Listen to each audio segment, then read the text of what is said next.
Atenção! Começa agora uma teleaula de Geografia do Ensino Fundamental. Você vai assistir a teleaula de número 13. Bons estudos!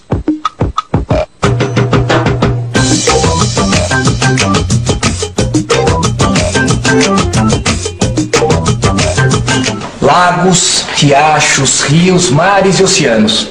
Não precisa ser nenhum mestre em geografia para perceber como o nosso mundo está cheio d'água. É só dar uma olhadinha rápida num globo, como esse aqui, para perceber que a maior parte da superfície do nosso planeta é coberta de água. Aí vem uma pergunta.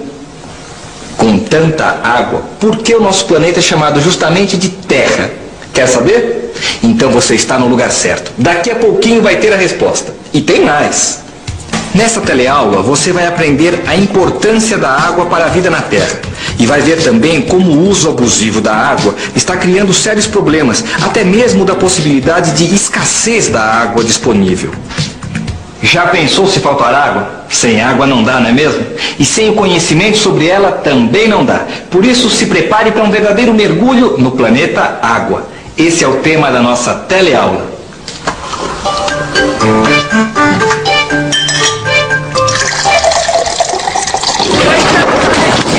Zé, eu tenho um amigo que está com o mesmo problema que o seu.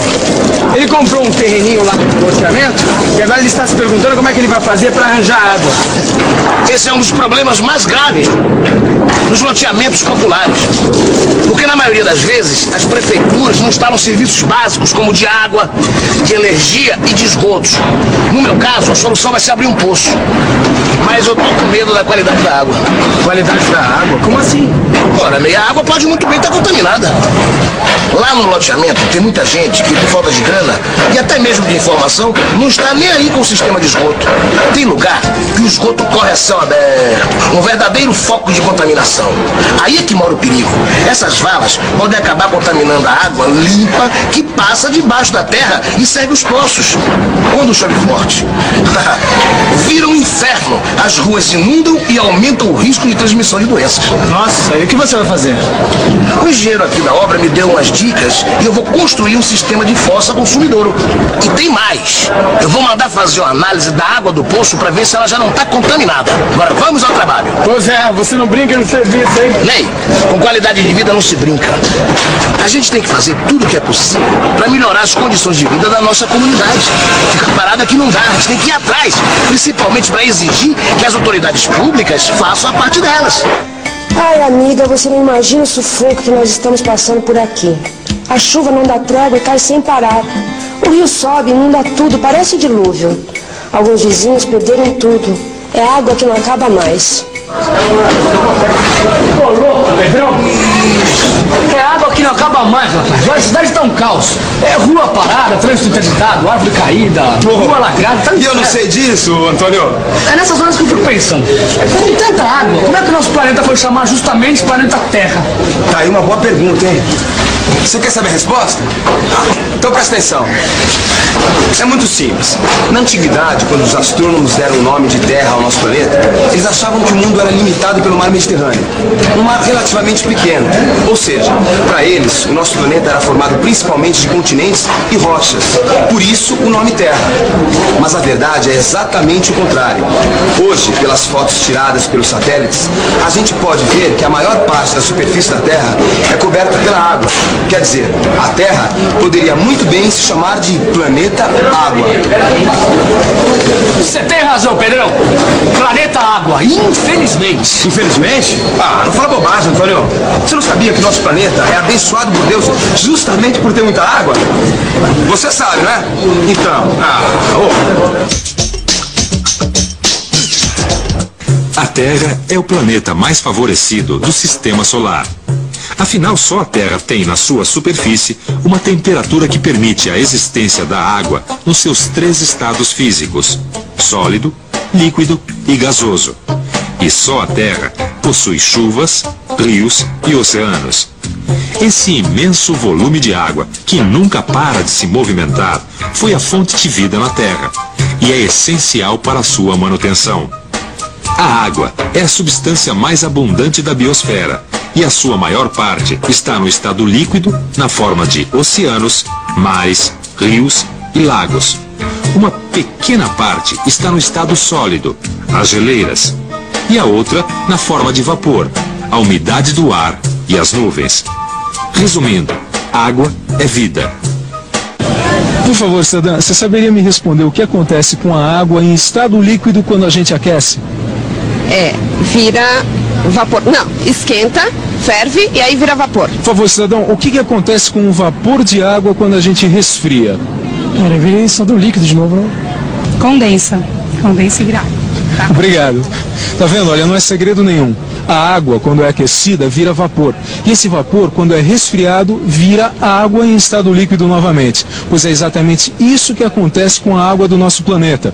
O Sol aquece a água dos rios, dos oceanos e dos lagos, que acaba se transformando em vapor. Essa evaporação dá origem ao que chamamos de ciclo da água. É simples, a água líquida vira vapor d'água e vai para a atmosfera. E quando esfria, o vapor de água sai da atmosfera sob a forma de chuva e neve. É um ciclo sem fim. A água vai virar vapor de novo, que vai ser resfriado, etc, etc. E é fácil perceber que a quantidade de vapor na atmosfera é maior perto do Equador, como na região da floresta amazônica. Isso porque nessas regiões as temperaturas são mais altas, o que aumenta a evaporação. Mas atenção que as chuvas tanto podem ocorrer no lugar onde aconteceu a evaporação, quanto a milhares de quilômetros de distância, porque o vapor de água pode ser carregado pelo vento. O importante é a gente lembrar que a água na superfície da Terra está sempre se transformando de um estado para o outro. E nesse vai e vem interminável, que já dura milhões de anos, a água vai contribuindo para dar formas ao relevo. Dá só uma olhada nessa paisagem aqui. Olha, a ação da água contribui para dar um perfil arredondado a essas montanhas. Mas vamos seguir acompanhando o caminho da chuva. Quando a água atinge a superfície da Terra, podem acontecer várias coisas. Ou a água corre pela superfície mesmo, ou penetra no solo, ou então evapora de novo. Quando existe uma vegetação densa, a vegetação protege o solo do efeito direto da chuva e diminui a velocidade de escoamento da água na superfície. Parte da água da chuva penetra no solo, formando o lençol freático. Já no caso de lugares sem vegetação ou em lugares desmatados, a chuva atua diretamente no solo e a velocidade de escoamento da água é maior, aumentando assim o efeito da erosão. Então esse negócio de desmatamento tem tudo a ver com essa confusão causada pela chuva aí fora. Olha, a gente já sabe que a vegetação das encostas, dos morros do Rio de Janeiro, quase não existem mais, né? O que acontece então? Quando chove, a água atua diretamente sobre o solo e o escoamento é mais rápido. Aí, é isso aí. Aí formam-se aquelas enxurradas super violentas que acabam levando tudo que encontram pela frente. Lógico. É isso que acaba causando as grandes tragédias. Como, por exemplo, aqui, ó, esse deslizamento de terra.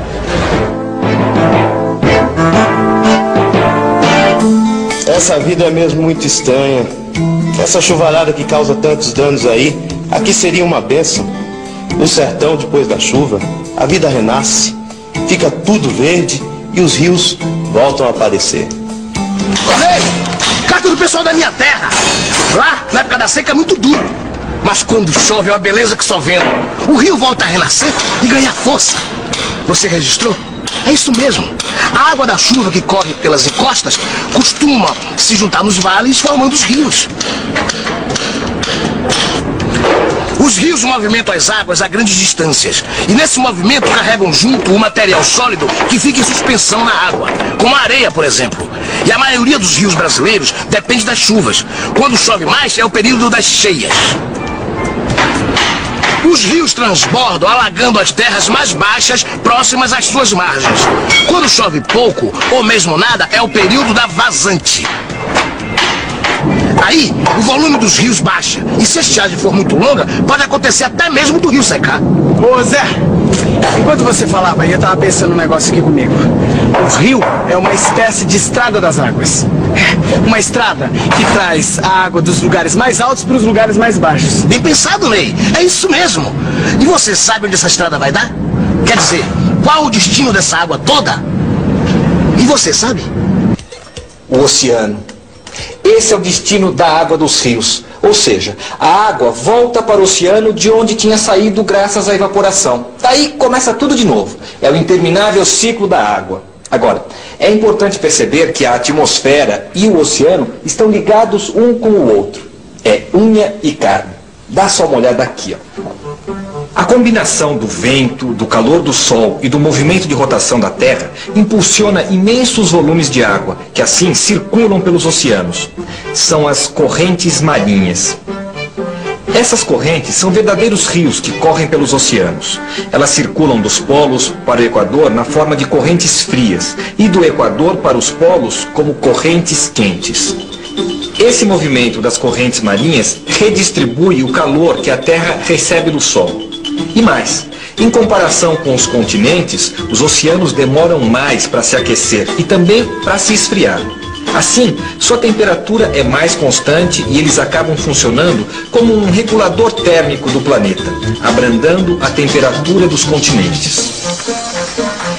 E como se não bastasse, os oceanos ainda representam uma importante fonte de alimentos e reciclam, com grande eficiência, os resíduos domésticos e industriais jogados nas suas águas. Para completar, os oceanos são a via de transporte mais barata.